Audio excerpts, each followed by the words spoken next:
morning, Key Stage 1. How are you all? Are you ready for another day of learning? I hope so.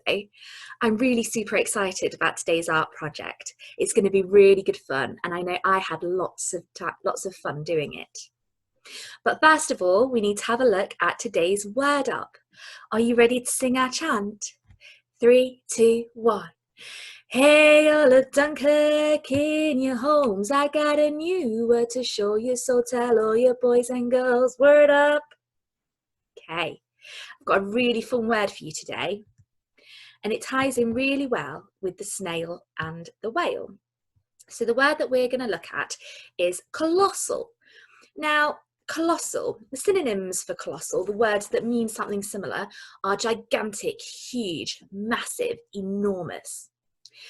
So colossal means something that's extraordinarily big in size, extraordinarily great in size, okay?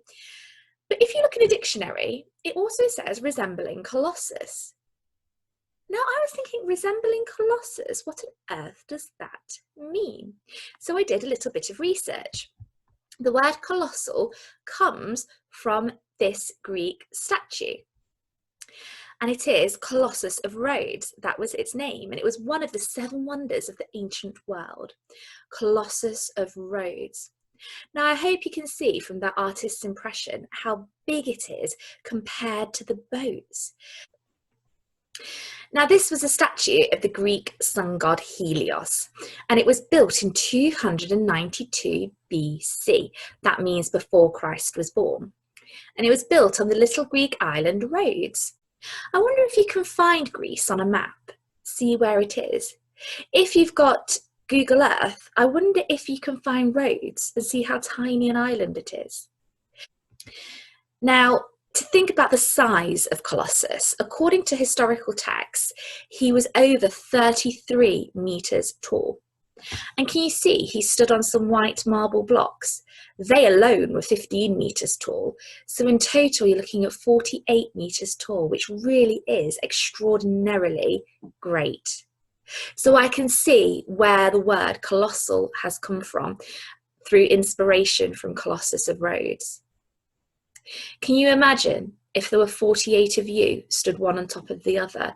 I would imagine that you or me be just a little bit taller than a meter. Some of you might be a meter, some of you might be a bit taller than a meter.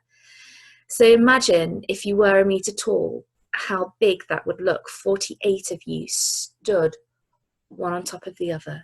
It really is quite extraordinarily big. Now, sadly, there was an earthquake in Greece, and the statue of Colossus of Rhodes was destroyed only 56 years later. So your challenge for today is, can you have a go at using the word colossus in your sentences? Maybe if you were describing the size of the whale, could you say the colossal whale? Maybe if you're thinking about dinner, saying, I want a colossal slice of pizza. Have a go at fitting the word colossal into your everyday language today. Okay, now time for your arty project.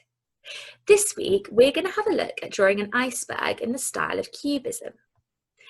Now, cubism sounds like a funny word, but it basically means that you use geometrical shapes to create a piece of art. So instead of drawing something exactly as it looks, you use squares, triangles, oblongs, circles to create the artwork. Now, this was inspired by the artist Paul Cézanne, who was trying to make things look 3D on a 2D piece of paper. And he inspired a really famous artist called Pablo Picasso. You might have heard of him. And he was really big at using cubism. When you Google cubism, you can see lots of pictures, but I've got some here for you. I hope you can see them. So as you can see, I put the Winnie the Pooh one in because it's a really good example to show you how lots of geometrical shapes have been used to create Winnie the Pooh. So we've got triangles, we've got circles. How many different shapes can you see in these pictures? Now, as you can see, some of the things don't look exactly like they are meant to, like they would in real life. They look a little bit surreal. Okay, not quite how they would look in real life. But I really like them. They look really quite fun.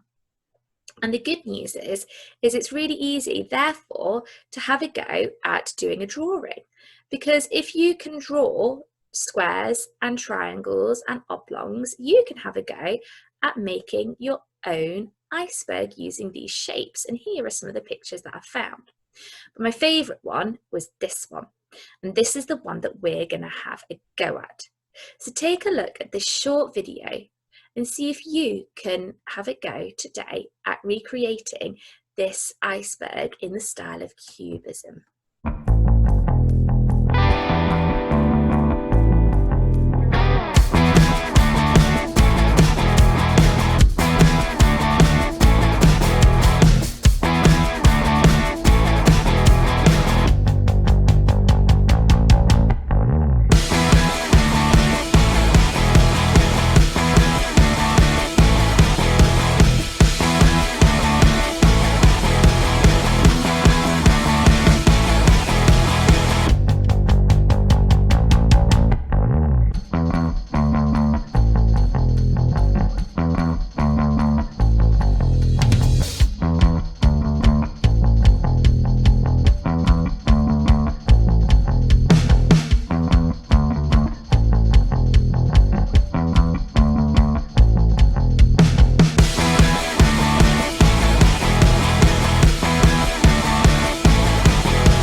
Well, what do you think?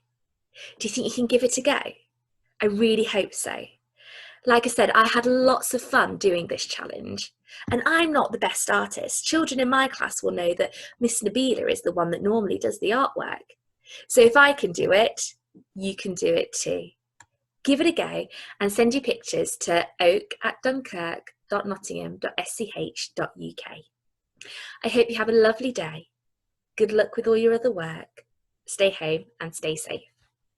Bye.